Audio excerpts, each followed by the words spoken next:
pessoal, tudo bem com vocês? Sejam bem-vindos a mais uma aulinha de evolução. E essas videoaulas, então, agora a gente vai começar a falar da nossa evolução, a evolução humana, ok? Eu queria que vocês observassem nessa figura, tá faltando umas partes. É porque na hora de eu editar a figura sumiram as partes, mas liga não, ó, o carinha tá sem rosto aqui. Mas essa figura, ela é muito comum, vocês já devem ter visto ela, né, em vários lugares. E a pergunta é, será que a nossa evolução até eu chegar ao Homo sapiens aqui aconteceu dessa forma linear, né? Um macaco dando origem a outro macaco até chegar no homem? Será que viemos mesmo do chimpanzé? O chimpanzé é o nosso ancestral? É isso que nós vamos ver nessas videoaulas. Espero que vocês gostem. Bom, então vamos classificar a espécie humana naquela classificação meio antiga, mas que ainda é usual, né? Nós estamos dentro do reino animal, também chamado do reino metazoa, filo dos cordados. Lembra que cordados são aqueles seres vivos que possuem notocorda, pelo menos em um estágio de desenvolvimento. Claro que nós, enquanto adultos, não temos, mas a gente tem no início do nosso desenvolvimento embrionário. Tá? Nós estamos na classe dos mamália, dos mamíferos, né, que possuem glândulas mamárias, que mamam.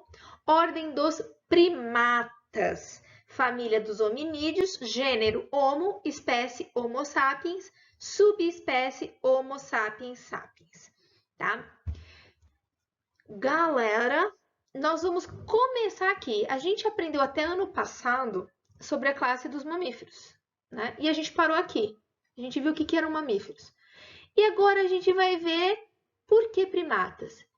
Que características reúnem os animais dentro da ordem primatas? Tá? Essa videoaula é disso. Depois, na próxima parte, a gente vai falar sobre a linhagem humana, ok? Mais lá dos hominídeos. Aí nós já vamos para as famílias dos hominídeos. Mas agora a gente vai entender os primatas. Esse aqui é mais ou menos a nossa árvore filogenética. Nós vamos ter outras, mas aqui é uma mais simples. Então vejam que o nosso ancestral comum, mais antigo, que nos faz os primatas atuais um grupo monofilético, ou seja, que compartilham um ancestral comum exclusivo, esse ancestral ele data de 90 milhões de anos atrás, horas bolas, né? Então, esse é um primata antigo.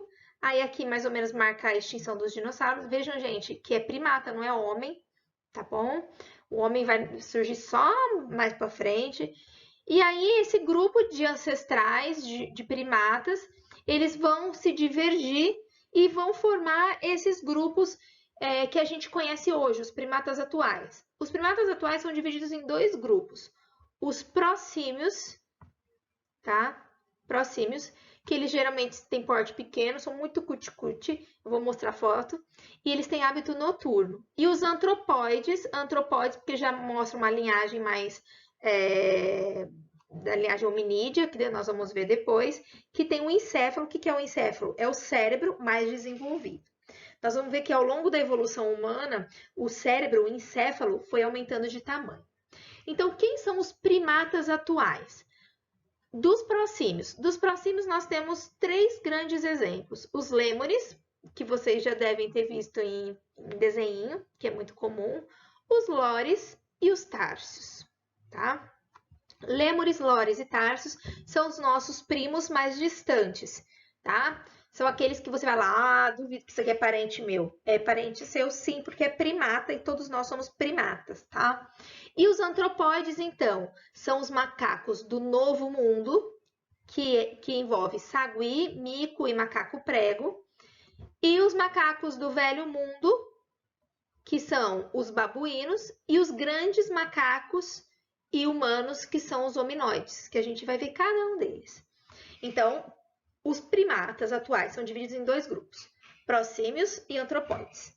Prosímios, divididos em três, lêmures, lores e társios. Os antropóides, divididos em macacos do Novo Mundo, Macacos do Velho Mundo e os grandes macacos e os humanos juntos. Bora lá? Aqui, ó, eu gosto bastante dessa figura. Vejam que o nosso ancestral aqui, o nosso passado, primata. Então, ele vai dar o primeiro aqui, que são os lêmures, os prosímios, né? Ó, os lêmures, os lores primeiro, depois os társios, e estão em laranja. Em laranja, nós temos os prosímios, tá? E aí, depois, um ancestral aqui vai dividir em os antropóides. Como eu falei, esse cladograma, essa árvore filogenética está em espanhol, se você não percebeu. Então, monos, que são macacos, né, do Novo Mundo, macacos do Velho Mundo e os hominoides, tá? Aí, os hominoides são os humanos e os grandes macacos. Chimpanzé, gorila, orangotango e o gibão. Já peço para vocês já irem, e nós vamos falar disso várias vezes, que quem compartilha um ancestral comum com os humanos? Os chimpanzés, ok? Vamos para a seção fofura. Pelo menos eu acho que é uma gracinha, né? Então vamos para os prosímios, os primatas pequenos de hábitos noturnos. Então, olha que fofuchinho, o társio, o lores e o lêmure, ok? Então, só para vocês conhecerem quem são os seus primos distantes. E agora a gente vai para a parte dos antropóides, ok? Vamos ver os exemplos dos antropóides. Começamos com os macacos do Novo Mundo. Macacos do Novo Mundo são os saguis, que é o que a gente encontra nas Américas, né? Por isso macacos do Novo Mundo. Macaco prego e o mico, né? Tem os mico-leão dourado. Olha que gracinha, né? Isso, gente, só para vocês conhecerem, tá bom? Fala oi pros parentes. E os macacos do Velho Mundo. Ai, eu acho... Olha esse mandril, não é a coisa mais linda, gente? Parece que foi pintado aqui. Pelo amor de Deus, a natureza é maravilhosa. E os babuínos, tá? Mandril e babuíno são exemplos dos macacos do Velho Mundo encontrados na África. E chegaram, então, os hominoides, né? Os hominoides, então, nós vamos ver aí os exemplos, que são os mais comuns pra gente. E eu queria mais uma vez enfatizar que nós e os chimpanzés tivemos um ancestral comum, um grupo que se divergiu, que se separou aí em 6 a 7 milhões de anos atrás. Aí já acaba com a teoria que a gente vem do chimpanzé, né? Então, a gente vem de um ancestral comum ao chimpanzé, de 6 a 7 milhões de anos atrás. Se a gente viesse do chimpanzé, a chimpanzé ia estar grávida, ia nascer um humano. Então, não tem essa da gente vir do chimpanzé. A gente compartilha um ancestral comum exclusivo entre o humano e o chimpanzé. Já dei spoiler, né? Ai, que gracinha! Né? Então, tem o nosso amigo Gibão, o orangotango dando um joia para vocês, o gorila que não quer graça com vocês e o chimpanzé dando um sorriso. Só queria falar uma curiosidade para vocês. O chimpanzé, quando você sabe que ele está com raiva, que ele está estressado, ou quando ele está sorrindo? Se o chimpanzé ele sorri com a gengiva, né? Se ele mostra a gengiva, é porque ele está estressado. Muitas vezes, geralmente em circos, né, em anos passados, quando era permitido animais em circos, era muito comum a gente ver o chimpanzé sorrindo, mas todo mundo achava que ele estava sorrindo e na verdade ele estava estressado, tá? Então, quando você vai em algum lugar e vê um chimpanzé mostrando a gengiva, é porque ele está estressado, ok? Isso foi meu professor de comportamento animal que disse na faculdade, eu nunca esqueci, tá bom? E falta quem aqui? Quem que falta? Tcharam! O ser humano, muito bem! E nós, os seres humanos. Todos nós aí, do gibão, do gorila, né, do chimpanzé, do orangotango, os humanos, a gente está no grupo dos hominoides. Bom, como eu falei, nós e os chimpanzés compartilhamos um ancestral comum exclusivo. Os chimpanzés realmente são os nossos parentes mais próximos hoje, né? Então, quais são as nossas semelhanças? Olha só, nós temos 96% da nossa sequência de nucleotídeo, adenina, tinimina, citosina e guanina, a TCG, entre nós e o chimpanzé é a mesma, tá? Esses 4% de diferença, na maioria, não estão nos genes, ou seja, são em regiões não codificadoras. Quase todos os nossos genes são idênticos, tá? Olha só, 98% dos nossos genes é o mesmo. O que difere? Qual é a maior diferença entre os genes?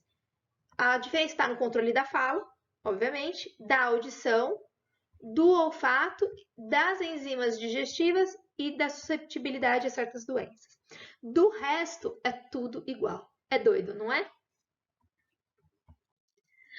Bom, o que faz o ser humano, o chimpanzé, o orangotango, o gorila, o loris, o lêmure, por que todos nós somos classificados como primatas, tá? Quais são as características que fazem com que nós estejamos todos na ordem primata? Então, anotem aí no caderno. Primeira característica, que se vocês já assistiram o documentário Ilha das Flores, vocês vão lembrar direitinho. Somente os primatas têm polegar opositor, tá? O que é esse polegar opositor? Ele dispõe num ângulo de 90 graus em relação aos dedos. Se o animal tem o polegar opositor, está dentro dos primatas. Qual que é por que isso foi tão importante para o sucesso dos primatas? Porque antigamente, os nossos ancestrais, eles viviam sobre os galhos. Então, o polegar opositor permitiu que os primatas agarrassem firmemente aos galhos. Além disso, o polegar opositor permite esse movimento de pinça, que é muito acurado, e ele é muito importante. Então, vejam que a presença desse polegar opositor foi importantíssimo, então, para o sucesso evolutivo dos primatas. Segunda característica, mobilidade dos membros em relação ao tronco, tá? Isso foi muito importante, porque além do polegar opositor, o primata ele tinha que pular de galho em galho, e para ele pular de galho em galho, para ele se firmar no galho e não cair, se esborrachar e morrer, ele tem que ter uma variedade de movimentos. Então, essa mobilidade que a gente tem do membro em relação ao tronco, veja que o cachorro ele não tem essa mobilidade que a gente tem, né? Então, essa mobilidade permitiu que os primatas ficassem mais firmemente nos galhos, ok? Então, essa é a segunda característica, deixa eu grifar aqui, mobilidade. Vocês viram que eu me empolgo, né, com essa aula. A terceira é a visão binocular, nossos olhos voltados para frente, tá? Que a gente chama isso de visão estereoscópica ou tridimensional. Mais uma vez, a presença dos nossos olhos voltados para frente, não na lateral, como, por exemplo, no cavalo, né? Isso fez com que nós tivéssemos uma noção de profundidade. E mais uma vez, para um primata pular de galho em galho, além do polegar opositor, além da mobilidade, ele tem que ter noção de espaço, de profundidade, porque senão ele não vai chegar no outro galho. Então, essa noção 3D de profundidade, que permitiu essa visão, né, dos olhos voltados para frente, foi importantíssimo para eles evitarem a queda da árvore e até mesmo a morte. Ok? Então, essa é a terceira característica que reúne os primatas. Quarta característica, momento cuticute, né? Olha que bonitinhos nossos parentes, né? Os primatas, geralmente, eles têm prole pequena, com poucos filhotes. Isso faz o quê? Com que eles tenham um cuidado intenso com a prole. E aí eles cuidam direitinho. E aí evita o quê? Evita a morte. Então, esse foi uma outra forma de sucesso evolutivo dos primatas. Então, praticamente quase todos os primatas têm prole pequena, com poucos filhotes, e cuidado intenso com a prole, pelo menos nos primeiros anos de vida.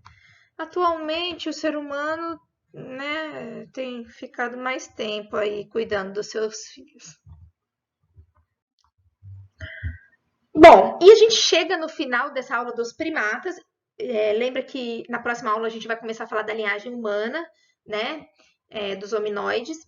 E eu queria deixar aqui para vocês, e eu já falei que os hominoides têm a grande diferença do encéfalo desenvolvido, do aumento do cérebro, né?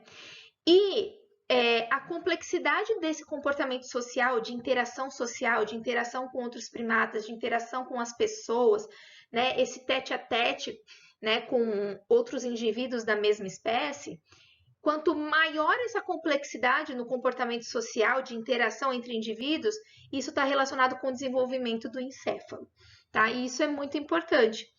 Não é à toa que nós hoje, Homo sapiens, somos a espécie que tem maior encéfalo desenvolvido e maior complexidade no comportamento social, ok? Espero que vocês já tenham gostado, tenham tido água na boca com essa aula de evolução humana e bora para a parte 2.